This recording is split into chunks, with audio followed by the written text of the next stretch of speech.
Ассалаумағалейкум. Құрметті қазақ елі, Каспий теңізі.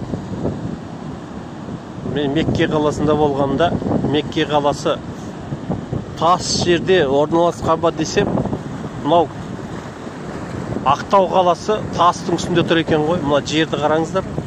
Көлдің асы да тас.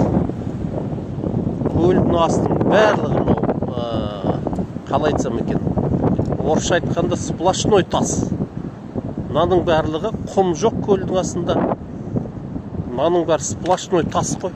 Тура солай мынау қалада, қаланың көзі тастың үстінде тұр.